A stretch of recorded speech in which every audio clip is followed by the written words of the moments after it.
It's not only that they don't favor you, but they have contempt for you. They hate you. They hate their constituents. Don't be mistaken about that. Only if you hated your constituents could Southern Republican representatives go along with this. Republican senators from Alabama and Georgia and Tennessee and Mississippi, only if you actually hated your constituents could you go along with something like this. Because, and I was talking with somebody about this the other day. I forget who exactly because my head hurts right now, and I've been having a lot of conversations lately, but somebody really brought it home for me how much this stuff matters. A lot of these Confederate monuments, you go back to when these were constructed in the turn of the century, around the 20th century, the turn of the 20th century.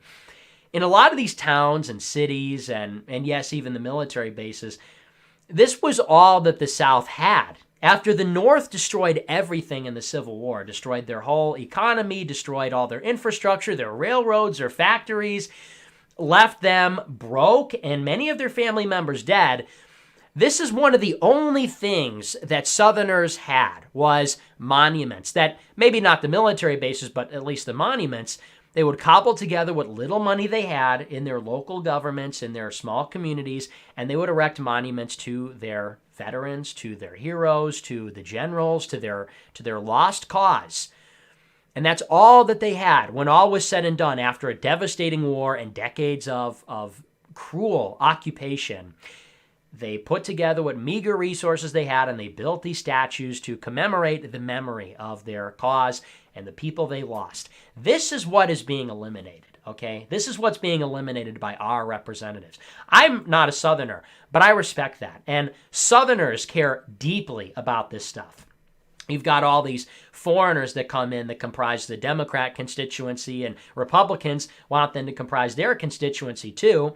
It is belligerent Black Lives Matter. It is foreigners from Mexico. It is people from India who could not possibly understand what went on in this country 150 years ago, who could not possibly understand what it's like to be a Southerner and to have that heritage and that history, who could not possibly relate to that or understand the importance or the value of that.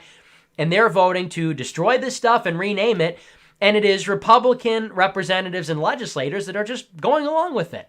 Elizabeth Warren, some phony faker academic who, she's got all the credentials and everything. She affects this, what's up, folks, this very folksy demeanor. It is her, the senator from Massachusetts, the hardcore progressive, that authored this amendment. And it's Mitch McConnell, the Senate Majority Leader from Kentucky, who approved it. Not after a fight, not after resisting it, but approved it because he agreed with it. And these Republicans agree with it wholeheartedly because they're not like us and they hate us. They don't care about the Confederacy. They don't care about your ancestors. They don't care about your heritage. They don't care about the memory of the South. They don't care about our culture. They don't care about our country. They don't care about anything. They don't care about anything other than money and influence and power and getting reelected. That is all that they care about, and they've made that clear. Because what else do they fight for other than that? Nothing. They don't fight to stop immigration. They don't fight big tech. They don't fight other monopolies. They don't fight for jobs or wages. They don't even fight to keep names of dead soldiers on military bases. You know what they do fight for? Donations. You know what they do fight for? Elections. Think about how hard the Republican Party has fought in the past 3 weeks to convince you to go vote in the Georgia Senate runoff, compared with how hard they fought to keep the Confederate names on the bases, how hard they fought to stop big tech from censoring conservatives, how hard they fought to keep immigrants out of this country to protect our jobs and our wages and our identity. Think about that contrast and what it says about who they are and what they care about. Because they're out there demanding that you go out and vote, and they're shaming people that say otherwise.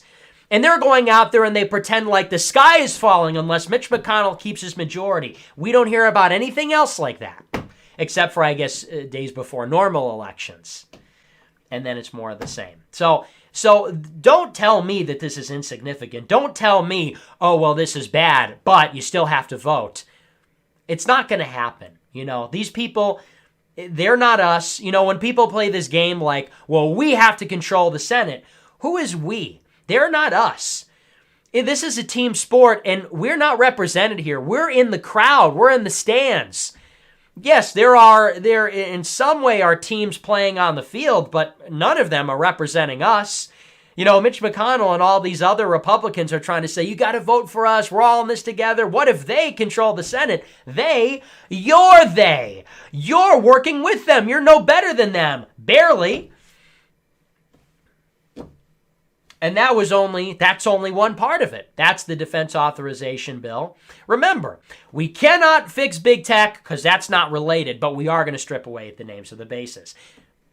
It's very important that we have a GOP-controlled Senate so that we could get good policy like this. Because think of if the Democrats controlled the Senate, they might take off more names than already are being taken off. They might fight big tech less than we already are. It doesn't make a difference.